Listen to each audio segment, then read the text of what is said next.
মানে আমরা এখন ফার্স্টে চলে এসেছি দেউল পার্কে। দেউল পারে যাবি, ও দেউল পারে যাবি, প্রাণ জুড়াবি। গরম গরম লুচি আর গরম গরম তরকারি একদম জমিয়ে হয়ে যাক। আর রোদ ছিল না, ছেড়ে দিয়েছে অলরেডি গন্তব্যে। আমাদের লাস্ট স্টেশন হচ্ছে দেউল স্টেশন। আমরা চলে এসেছি আজকে সকাল থেকে ঘুরবো বলে, তিনজনে মিলে বেরিয়ে পড়েছি। আমরা এখন ফার্স্টে চলে এসেছি দেউল পার্কে, ঠিক আছে। বর্ধমান জেলায় পড়ছে দেউল পার্কটা, আমাদের বাড়ি থেকে খুব কাছেই, মোটামুটি ওই আধ ঘন্টা। তো আমরা বাইক নিয়ে তিনজনে বেরিয়ে পড়েছিলাম সকাল সকাল। আর এখন আমরা পার্কের ভেতরে ঢুকে গেছি। আর এখানে এন্ট্রি ফি নিয়েছে হচ্ছে 20 টাকা করে। এই পার্কে এসে আমাকে সব থেকে বেশি যেটা আকর্ষণ করলো সেটা হচ্ছে নানা ধরনের ফুল। তোমরা বলবে যে পার্কে তো ফুল থাকবেই, আসলে আমাদের যে গন্ডিটা সেটা হচ্ছে ইলামবাজার পার্ক আর নদীর ধারের পার্ক, দুটোই ইলামবাজারেই অবস্থিত। একটা হচ্ছে হাসপাতালের পাশে, একটা নদীর পাশে, ওইটুকুর মধ্যেই আমরা সীমাবদ্ধ থাকি। তাই এখানে এসে এত রকমের ফুল, এত রকমের ফুল জাস্ট দেখে না মনটা একদম জুড়িয়ে গেল। তোমরা এদিকে পিকনিক করতে পারবে, একদম ট্রেন দেখবে, এদিকে ট্রেন যাচ্ছে আর এদিকে পিকনিক, হেভি সুন্দর স্পট। তো এখানে দেখো অনেকে পিকনিক করতেও চলে এসছে, কিন্তু আমরা যেহেতু পিকনিক করবো না, আমরা এসি পার্কে ঘুরতে। তো গোটা পার্কটা ঘুরবো আর দেখবো কোথায় কি আছে না আছে। অনেকদিন পর এলাম, প্রায় 2 বছর পর। অনেকটা সুন্দর করেছে, দেখো চারিদিকে কত সুন্দর ফুলের গাছ, আর দেখেই বেশ মনটা ভরে যাচ্ছে। দুর্গাপুর থেকে যারা আসছো তারা জয়দেব রোডে আসতে পারবে, এখানে জয়দেব রোড হয়ে। আর যারা পানাগড় থেকে আসছো তারা 11 মাইল হয়ে এখানে আসতে পারবে। এছাড়া তো আমাদের এখন গুগল ম্যাপ রয়েছেই, কোনো টেনশনের ব্যাপারই নেই। আমরা যখন এসেছি পার্কে তখন মানুষ মাত্র আসছে, আর চারিদিকে দেখো এখনো কিন্তু কুয়াশা পড়ছে। তাই ভাবলাম চলো চারপাশটা একটু ঘুরে দেখি। এখানে বাচ্চাদের জন্য একটা নতুন ড্রাগন ট্রেনও করেছে, যেটা আগের বার এসে দেখতে পাইনি। আর চারিদিকে এত ফুল গাছ যে লাগিয়েছে কি বলবো তোমাদেরকে, জাস্ট মন ভরে গেল। আমাদের বাড়িতে যদি জায়গা থাকতো আমি এরকম একটা ফুলের বাগান করতাম। তোমাদের কার কার ফুলের বাগান খুব ভালো লাগে, আর ফুল গাছে কি সার দিলে ভালো এরকম সুন্দর সুন্দর বড় বড় ফুল ফুটবে, তোমাদের যদি জানা থাকে তোমরা একটু কমেন্টস করে আমাকে জানিও তো। এ দেখো এখানে এক গাদা তিমি মাছ গাছের ওপর চেপে রয়েছে, দেখেছো তোমরা কখনো? গোটা পার্কটা আমরা ঘুরে ফেললাম, এখনো কোনো অ্যাক্টিভিটি চালু হয়নি। আর এদিকে তো গোটা ফুলের গাছগুলো দেখে জাস্ট মন ভরে যাচ্ছে। কি বলবো তোমাদেরকে, মনে হচ্ছে এটা যদি আমাদের বাড়িতে এরকম করতে পারতাম কি যে মজা লাগতো। আর এখন আমরা একটু খাওয়া দাওয়া করব, তারপরে দেখবো যে কি অ্যাক্টিভিটি চালু হয় বা কি মানে কখন থেকে অ্যাক্টিভিটিগুলো চালু হয় সেটা আমরা দেখবো। তারপরে কোথায় ওঠা যায়, কোথায় একটু পাপাইকে চড়ানো যায় সেগুলো দেখবো। তো তার আগে চলো আমরা একটু হালকা খাবার খেয়ে আসি। এখানে দেখো হাওয়ায় কি সুন্দর ফুলগুলো দুলছে। এই ফুলগুলোর কি নাম তোমরা যদি জানো অবশ্যই কমেন্টস করে জানিও। আর এখানে তোমরা যেটা দেখতে পাবে সেটা হচ্ছে হরিণ। একদম দেউল পার্ক থেকে বেরিয়েই একটা এদের সংরক্ষণ করে রাখার মতন একটা জঙ্গল করা আছে, আর এখানে ব্যারিকেড করা রয়েছে। এর ভেতরে অনেক হরিণ রয়েছে, সাথে কিন্তু মাঝে মধ্যে ভাগ্য ভালো থাকলে ময়ূরেরও দেখা পাওয়া যায়। আমি একবার পেয়েছিলাম। এবারে গরম গরম লুচি খেতে চলে এলাম শীতের সকালবেলায়। আমরা পুরি খেতে সকাল সকাল এখানে দেখো লুচি নিয়ে নিয়েছি 4 পিস করে, 1 প্লেট লুচি 25 টাকা। তো চলো আমরা খাবো, এবারে অনেক খিদে পেয়ে গেছে। আর সাথে চলে এলো গরম গরম ঘুগনি। ঘুগনিটা কিন্তু একদম ঘরোয়া দেখতে লাগছে। তো চলো এবারে খেয়ে দেখি কেমন হয়েছে খেতে। গরম লুচি আর গরম গরম তরকারি একদম জমিয়ে হয়ে যাক। আর রোদ ছিল না সকাল থেকে, এখন একটু রোদের দেখা পাওয়া গেছে।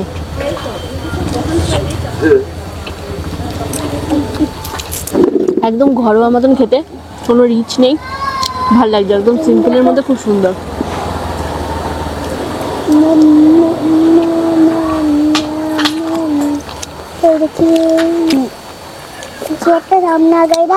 দাঁড়াও,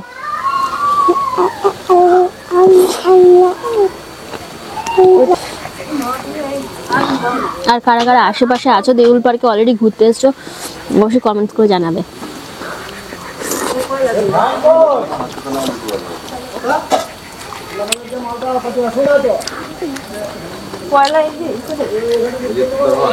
সকালে জমিয়ে খাওয়াটা সেরে নিয়ে চলে এলাম ভেতরে, আর দেখছি ফোয়ারাগুলো চালু হয়ে গেছে আর অ্যাক্টিভিটিগুলো চালু হয়ে গেছে।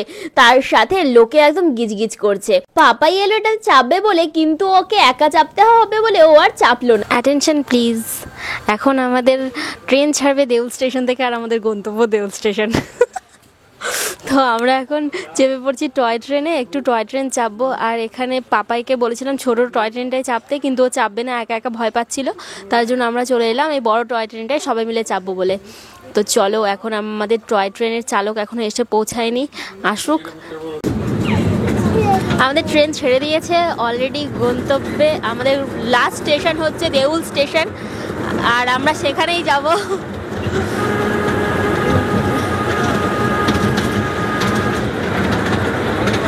ওয়াও, কি মজা লাগছে না বাবা! আর কি সুন্দর প্রাকৃতিক দৃশ্য দেখো, চারিদিকে মাঠ ঘাট ক্ষেত জঙ্গল নালা নদী দেখতে দেখতে আমরা চলেছি আমাদের নেক্সট গন্তব্যের উদ্দেশ্যে। দুবার না তিনবার যেন ঘোরায় মোট। আমাদের এই টয় ট্রেনে ভাড়া লেগেছে মাত্র 20 টাকা, ঠিক আছে? 20 টাকায় কিন্তু বিশাল মজা আনন্দ, এই আনন্দগুলোকে পাওয়া যাবে না। আর অনেক জার্নি করে যখন ট্রেনটা এসে থামলো, তখন বেডিং পত্র নিয়ে আমরা আর হেঁটে হেঁটে যেতে পারছিলাম না। যাই হোক, সামনে ভোলে বাবার দর্শন পেয়ে গেলাম। আমরা দেউল পার্কে এসে দেখতে পেয়ে গেলাম ভোলে বাবাকে। ভোলে বাবার মাথা থেকে গঙ্গা প্রবাহিত হচ্ছে, আর এখানে নদী হয়ে বয়ে চলেছে। এখানে এসে দেখা হয়ে গেল আমার এক গাদা খুদে ফ্যানদের সঙ্গে। একটু সেলফি তুলে নিয়ে চলে এলাম আবার বাগান দেখতে। ওফ, এখানে তো দেখছি গোলাপের ছড়াছড়ি। আরো কয়েকটা অ্যাক্টিভিটিতে চাপার ইচ্ছে ছিল, কিন্তু ওগুলো চালু হয়নি, তাই ওখান থেকে বেরিয়ে পড়লাম। আমরা চলে এসেছি দেউলের মন্দিরে, যেটা আসলে পুরনো একদম শিবের মন্দির রয়েছে, আর পুরোটাই টেরাকোটার কাজ করা। এখন তো প্রায় অনেকটা পুরনো হয়ে গেছে। তো চলো আমরা যাব।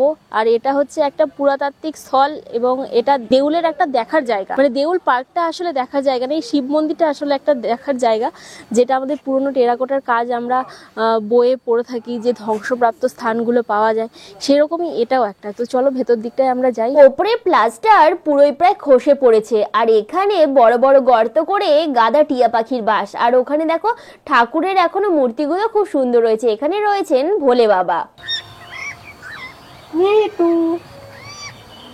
ও দেউল পারে যাবি, ও দেউল পারে যাবি প্রাণ জুড়াবি, ও দেউল পারে যাবি, ও দেউল পারে যাবি প্রাণ জুড়াবি, আনন্দে ভাসবি সর্বক্ষণ, চল যাবি কে বেড়াইতে এই দেউল পারে, চল যাবি কে বেড়াইতে এই দেউল পারে।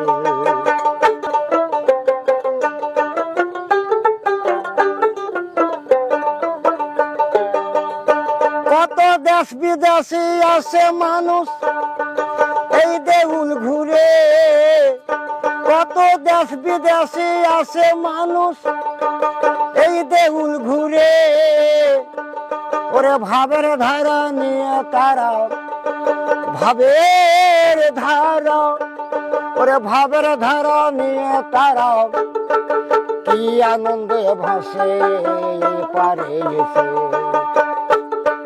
চল যাবি কে বেড়াইতে এই দেউল পারে।